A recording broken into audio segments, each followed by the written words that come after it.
So, good morning, friends. Today we are going to discuss once again the case of Vijay Mallya regarding the extradition. Here we have to note that a legal hurdle has once again arisen in the name of confidential clause. What is it? Now let us discuss. Friends, you all know that Vijay Mallya, of course, now he has become an ill-famous liquor baron or liquor tycoon, but once he was hailed as man of good times, and when we were youngsters, we used to wait for seeing the Kingfisher calendar because he was the owner of that United Breweries group which was running very well, and he was the owner of that Royal Challengers group also, and Kingfisher Airlines. All these things are there. Man of extravagant lifestyle. Of course, the allegation is that he has taken or he has borrowed 9,000 crores as loan from consortium of banks, like so many banks are there, Indian banks, and he fled away to United Kingdom on 2/3/2016 while being a member of the parliament, Rajya Sabha member, I believe, as a member of parliament. So anyway, he left India and now he is in UK. So many promises were made by the so-called politicians that he will be brought back to India, but so far nothing was done. Right? Of course, the main reason is we have to remember that Vijay Mallya is having dual nationality. He is a citizen of India as well as a citizen of United Kingdom also. Definitely they will give protection to their members. But here the main point is now we have to discuss the loan part. Of course, now he says he is ready to pay back the money, but of course we don't know why the government is not able to recover from him, even though he says the legal hurdles are there. Anyway, he fled to England. He is staying there. He was seen in the golf clubs and other places spending the so-called royal life. Of course, his children was there. He has got a beautiful bungalow in London also. He is there. Right. So, normally what to do? Here, a case of cheating was registered against him. A case of misappropriation was registered against him.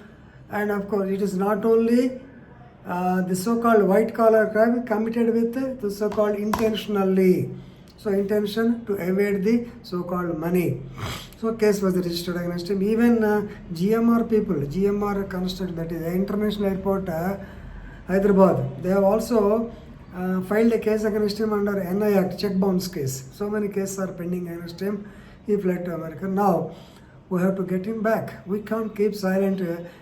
Keeping a man leading a royal life being in United Kingdom. Of course, so many are there. But anyway, so our government of India tried though how to get a person who fled from India and staying in United Kingdom. Right? So this is according to the Extradition Act. Extradition Act 1972. I will Extradition Act 1972. Right. So, first of all, let us know what is extradition. Extradition is nothing but delivery of a criminal, a person who is involved, who is convicted, and against whom justifiable grounds are there in the courts. So, it is nothing but a delivery of a person who is, or exchange of a person, handing over of a person who is concerned in a case, who is an accused in a case, who has been convicted in a case, and against whom there are justifiable grounds in the courts of the other country.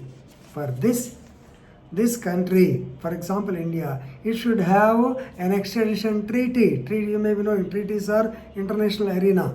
So treaty is nothing but agreement between different countries. So we have got extradition treaty with UK, but we don't have extradition treaty with our neighbor Pakistan. That's why Dawood Ibrahim is happily spending his, of course he has become old, he has been spending his time in Karachi, which is very near to India, but because of the extradition treaty we don't have, so we cannot get him. Anyway, right. So what happened? Even though India and England they are members of the extradition treaty. Please remember here, 4 grounds you have to remember, even for asking a person to take him for the extradition. For example, now Vijay Mallya is in UK, we want to get him back under extradition treaty, so we have to file a requisition. So for that, we have to fulfill 4 grounds. The first ground is the extradition should apply to the offence clearly stipulated in the treaty. So certain offences are not stipulated in the treaty. For example, extradition will not be given to political criminals. There are various cases in international law. So this offence should be clearly stipulated. The offences what are mentioned in the treaty, for that only the extradition will be given. Second is dual criminality. This should know. So dual criminality means the offence should be an offence in both the countries. For example, murder, of course, is a universal offence. It is an offence in India as well as it is an offence in UK. For example, bigamy, it is an offence in India but not an offence in so-called UK. Adultery, certain things, prostitution, they are not there. So therefore, dual criminality is also important. And third point is rule of speciality. For example, if Vijay Mallya is given to India on extradition treaty, he should be tried for the particular offence only, not for the offences. Of course, there may be so many offences against him. After coming to India, you may be knowing that he is involved in some other offences, but you cannot conduct trial in those cases. You have to conduct a trial in the cases specifically mentioned in the extradition treaty. This is what is called a rule of speciality. And please remember, the host country should have prima facie case, basing on suspicion, basing on surmises, basing on your imaginary illusions. You can't ask for the extradition. There should be prima facie established case. And lastly, I want to tell you the trial should be according to the international human rights law, or we can say right to fair trial. The trial should be, she should be given every opportunity to defend himself. Right to fair trial, it's a fundamental right, it's a human right. Right to speedy trial is also Article 21. So definitely, so it should be followed. So this is regarding extradition.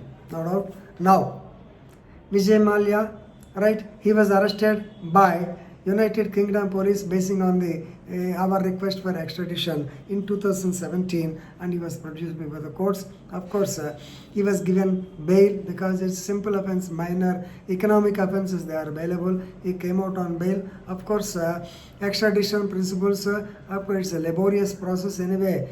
He has approached all the courts, even the Supreme Court also. On May 14th, they have given finally the order for extradition. He should be extradited to India because previously, of course, he has utilized all the legal loopholes or all the opportunities given by law. Even for that matter, you may be knowing the accused in the so-called Nirbhaya case. So one by one they have approached the President of India, they have filed petition in the Delhi High Court, Supreme Court, all these things. So that means they have availed all the types of opportunity available to them. Same thing has been ultimately the Supreme Court, United Kingdom Supreme Court held that he is a fugitive. He has to be sent back to extradited to India and no appeal. That's all. But till now he has filed another loophole. Now he has filed a petition. I think now let us come to the subject. It's so within 28 days, after May 14th, within 28 days, the government of India should take him to India by arranging whatever conveyance, maybe a special flight. Of course, I don't know whether India is able to bear the expenses for extraditing one criminal, one person from London or not. I think they might have expressed their inability, whatever it is. So far, he is not brought. Now, another clause. So now they say that there is a confidential clause. British High Commission Office, they say that there is no extradition happening as of now. He is a senior officer in the British High Commission. We do not know how much time the legal wrangle takes to be closed, but means there is some internal affair.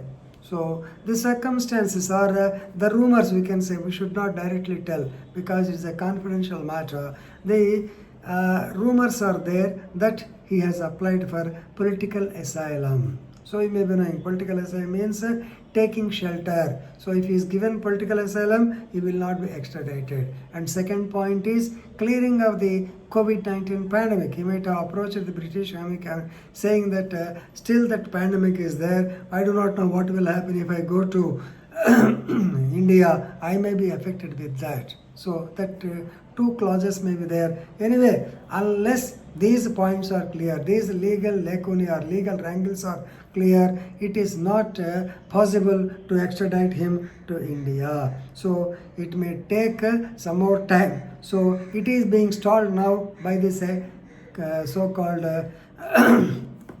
this clause, so confidential clause. So it is stalled by mysterious legal issues with the British High Commission. Here the point is, so normally if he wants to apply for asylum, he will not make the Secretary of India or other things. He will approach the High Commission, he will approach the political secretary of UK, but not court.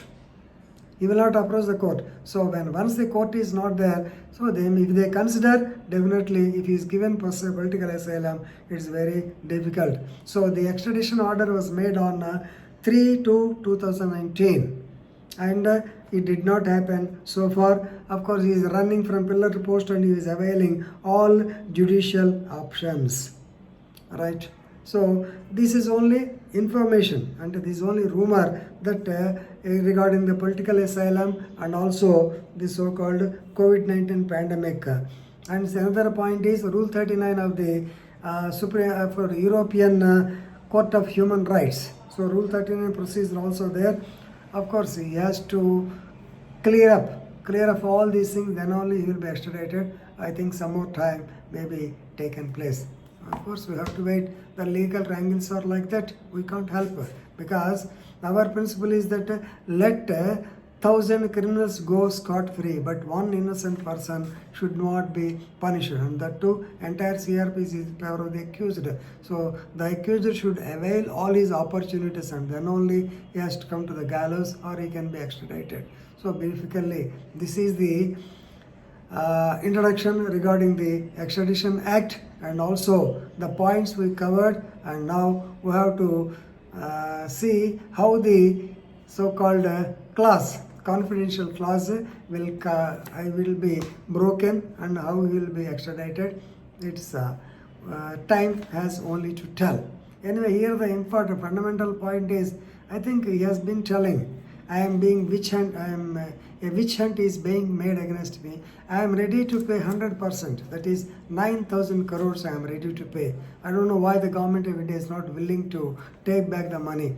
I don't know. The consortium has, they filed a case of cheating against him. I think they might have been under the impression because the matter is sub judice, they should not talk. I do not know the reasons clearly. But anyway, extradition may not be possible for some more time. Actually, we thought May 14th, seeing that order and saying the UK Supreme Court said this is the final thing, you should not go for appeal. We thought he will be extradited, but once again, another loophole has come and he will stay some more time for he will some more time in UK. Let us see what will happen. Thank you.